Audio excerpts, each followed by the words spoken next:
Le 13h, Véronique Barbier. À la une, cette guerre qui fait toujours trembler l'Ukraine. À Kiev, les habitants se réfugient dans le métro. C'est là qu'ils se sentent le plus à l'abri. Sur le front, les bombardements se poursuivent, notamment à Kharkiv, la deuxième ville du pays, à Kherson aussi, où la résistance n'a pas été de taille. La zone est désormais entre les mains des Russes. La propagande, voilà l'autre champ de bataille. Chaque camp y a recours, à coups d'images et de chiffres, souvent très différents. 1 million de réfugiés ukrainiens sont déjà sur les routes. Certains sont arrivés ce matin au Petit Château à Bruxelles. La Belgique les accueillera comme il se doit. Des centaines de dons ont aussi été déposés à l'ambassade d'Ukraine à Bruxelles. Elle manque d'ailleurs de place et c'est donc désormais dans l'un des palais d'exposition du Heysel que les Belges peuvent venir marquer leur soutien.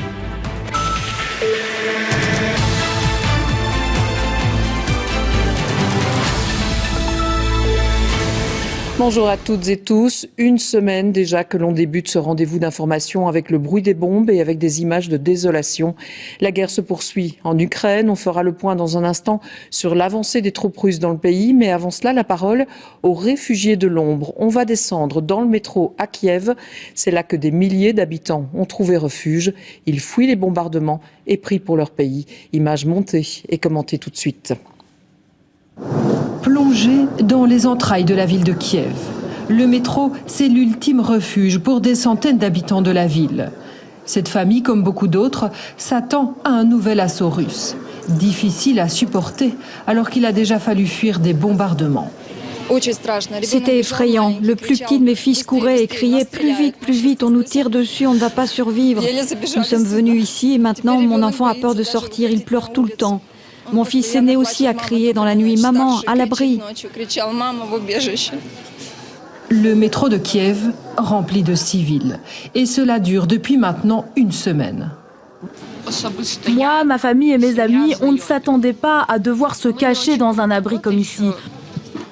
Cela dure depuis plus de 5-6 jours, c'était vraiment inattendu pour nous. It's terrible. How many kids are there? We won't live in independent normal country. Le métro de Kiev a été construit après la Seconde Guerre mondiale, alors que les souvenirs des bombardements étaient encore bien présents. Les stations ont été creusées profondément pour servir d'abri et résister aux missiles. Alors ici, on attend, sachant souvent qu'un membre de la famille est parti défendre le pays contre les Russes. He went to the territory defense, and now he is defending Kiev somewhere there, and I'm proud of him. I know he's doing right things, but I'm very nervous about him. Ici, une famille a dressé une tente.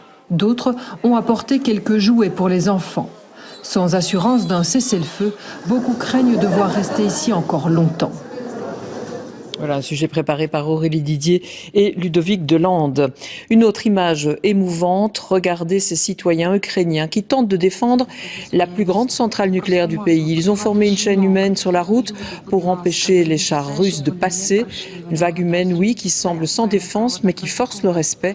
Le courage de ces citoyens est d'ailleurs salué de toutes parts. Notons que les Russes affirment avoir pris le contrôle de cette centrale mais que les Ukrainiens démentent l'information. Et l'Agence internationale de l'énergie atomique demande d'ailleurs à la Russie de cesser les actions contre les sites nucléaires. Faisons le point à présent sur l'avancée des troupes russes. Elles se trouvent toujours aux abords de la capitale, Kiev, mais l'assaut majeur n'a pas été lancé. Et puis le long convoi de militaires de 60 km de long n'avance pas effectivement. Et puis à l'est et au sud du pays, vous le voyez sur cette carte, les combats sont plus intenses, notamment à Kharkiv dans le nord-est. C'est la deuxième ville du pays avec 1,4 million d'habitants. Avancé aussi dans le sud puisque le port de Mariupol et la ville de Kherson, 290 000 habitants, sont désormais sous contrôle russe. Et nous recevons chaque jour des images de ces zones qui actuellement bombardées. Et il reste quelques équipes de télévision effectivement dans le pays. Et puis les habitants filment aussi avec leur téléphone portable. Voici ce qui se passe notamment à Kharkiv ou à Kherson. Commentaire signé David Brichard et avec tout de suite. Kherson, une ville du sud de l'Ukraine à présent tombée aux mains des Russes. Les soldats et les véhicules de l'armée de Vladimir Poutine sont partout dans les rues. you, this is 100% under Russian control. I'm very sure about that. Today, when I woke up with the loud bangs outside, I just opened up my window and I saw like the tanks that are literally standing 10 meters away from my house. And there are soldiers, they're firing warning shots, just telling civilians to go back in. And there are people running on the street. It was horrifying. Au nord-est du pays, Kharkiv, une ville partiellement détruite par les bombardements mais qui résiste toujours à l'invasion russe. Durant toute la nuit dernière, ses habitants ont retenu leur souffle en entendant le bruit des tirs et des bombes. C'est le cas de Larissa Dudka qui ce matin a fui vers Lviv. Nous l'avons contactée par téléphone.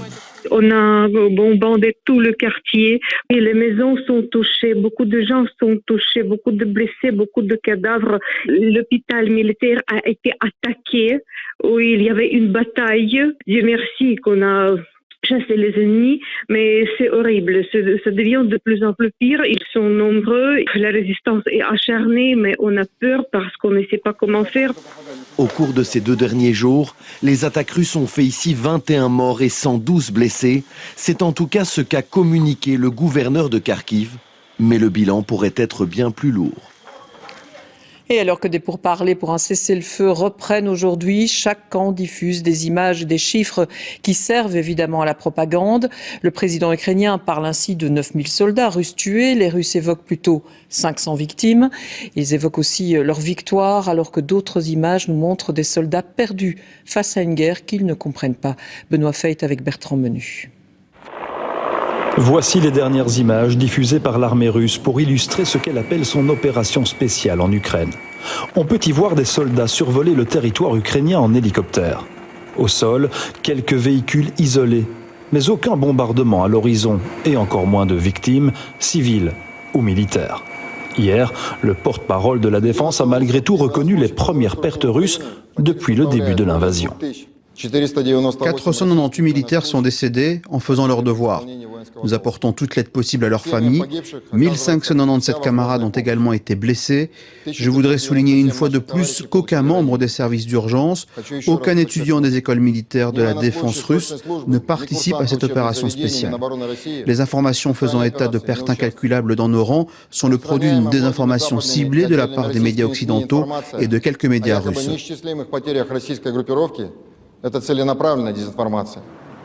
Un discours et des images qui contrastent avec la réalité du terrain où les affrontements font rage et où le nombre de victimes ne cesse d'augmenter. Les autorités ukrainiennes font ainsi état de plus de 2000 civils ukrainiens et 9000 soldats russes tués depuis le début de l'invasion. Des images que le public russe ne verra probablement pas, tout comme celle-ci où l'on peut voir et entendre des soldats russes capturés par les forces ukrainiennes. Nous sommes tous des policiers de la Fédération de Russie. Je représente l'unité de réponse rapide. Je suis en lieutenant-colonel.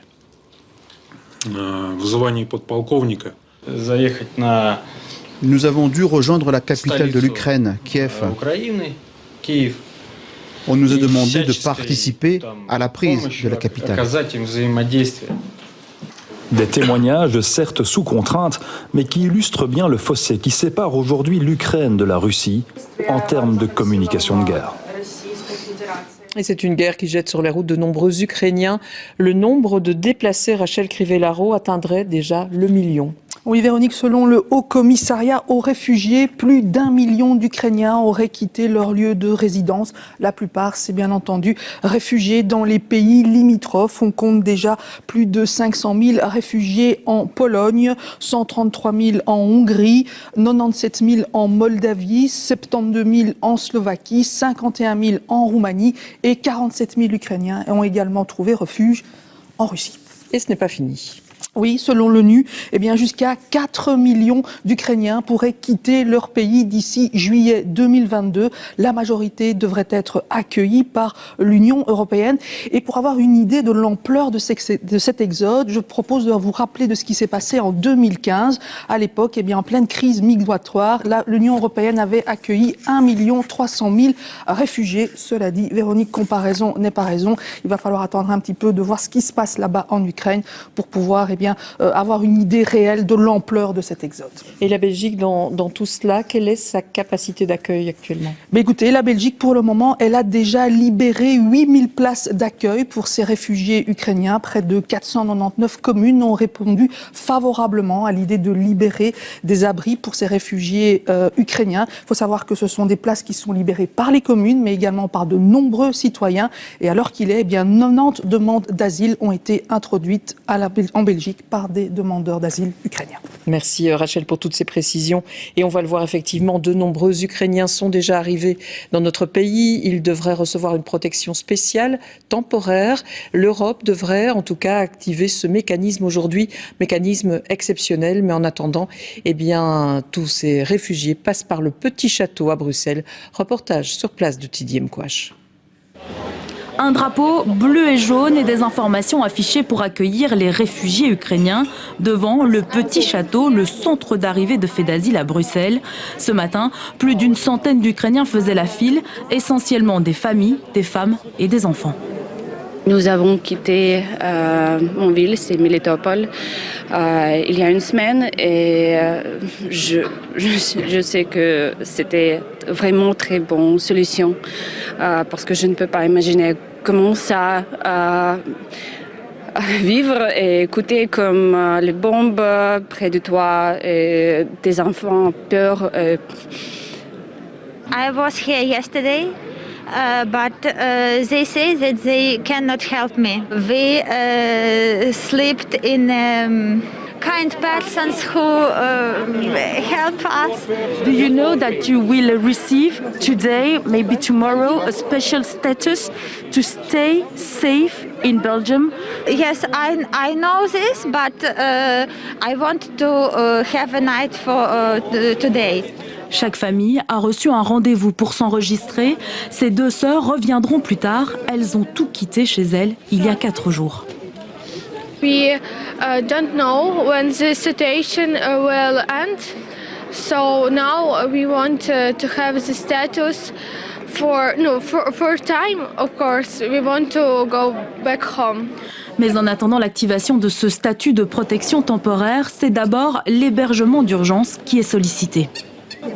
Il y a toute une partie des personnes qui sont hébergées chez des amis ou de la famille et qui ont un logement même provisoire. Pour les personnes qui n'ont pas de solution, elles sont hébergées par fait d'asile dans les centres qui existent.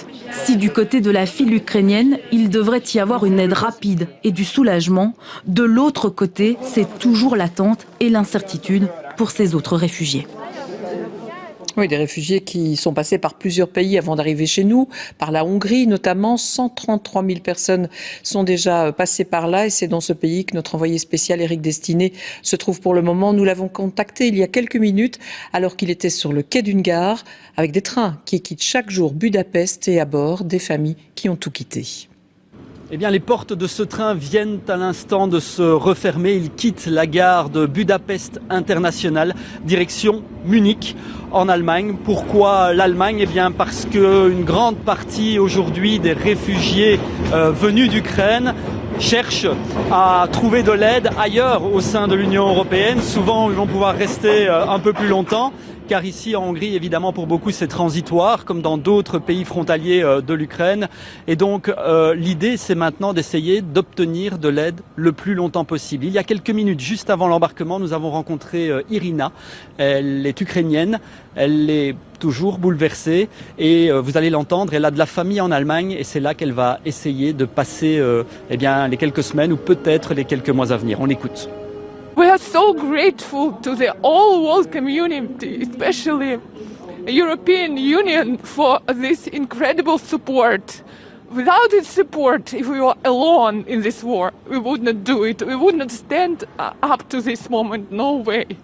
But right now, thank you everyone, all people, governments and people who help us, individuals, everybody stand together in this war. And it's amazing, amazing. Voilà, interview réalisée sur le quai de la gare de Budapest par notre équipe. On va poursuivre avec le reste de l'actualité et nous allons faire le point notamment sur la météo en Australie avec des pluies diluviennes qui menacent plusieurs régions du pays. Des milliers de personnes sont évacuées. Un 5e vaccin contre le Covid est désormais disponible en Belgique. Il s'agit du Nuvaxovid. Le point dans un instant avec Anne Pollard. 174 €, voilà désormais le montant de l'amende infligée aux automobilistes qui tiennent leur GSM en main quand ils sont au volant. La sanction s'alourdit en effet dès aujourd'hui. On prend effectivement la direction de l'Australie, un pays qui a les pieds dans l'eau. La pluie n'arrête pas de tomber. Elle a déjà fait 13 morts et menace désormais la banlieue de Sydney. C'est la plus grande ville du pays. Il a été demandé déjà à quelques 200 000 personnes d'évacuer et à 300 000 autres de se préparer. On fait le point avec Stéphanie Lepage et François-Xavier Debels. Des paysages entièrement sous eau, des ponts transformés en rivières. Même les animaux ont dû trouver refuge en hauteur comme ils ont pu. Dans les zones les plus touchées, on fait désormais preuve d'imagination pour se déplacer et traverser des quartiers entièrement submergés. Les dégâts sont considérables. I lost tools, I lost equipment, I've got farm machinery that's underwater, so it'll take weeks to fully assess how much damage and how much loss we've suffered. À travers l'État de Nouvelle-Galles du Sud, les inondations ont atteint leur plus haut niveau depuis des décennies. L'Australie est en première ligne des effets du changement climatique, avec régulièrement des records de pluviométrie. L'aide s'organise pour accueillir ceux qui ont tout perdu. The only things I salvaged was no clothes, just my dog and my cat and her ashes. That's all I've got. That's all I could save. Désormais, le déluge descend vers le sud, menaçant toujours la côte est de l'Australie. Des pluies torrentielles et des vents violents s'abattent sur 400 km de littoral, y compris la banlieue de Sydney. 200 000 personnes ont reçu l'ordre d'évacuer. If you are subject to one of those evacuation orders, please get out. Those instructions are not there for the sake of it. They're there to keep you and your family safe. We do believe that things will get worse right before they get better here in our state. Le barrage de Warragamba, au sud-ouest de Sydney, déborde depuis hier. La ville a cependant échappé au déluge redouté. Le bilan provisoire de ces terribles inondations fait état de 13 morts. Et c'est avec cette information que nous terminons ce JT. Place à la météo avec Stéphane Piedboeuf. À l'émission Affaires conclues. Bel après-midi à tous et à demain.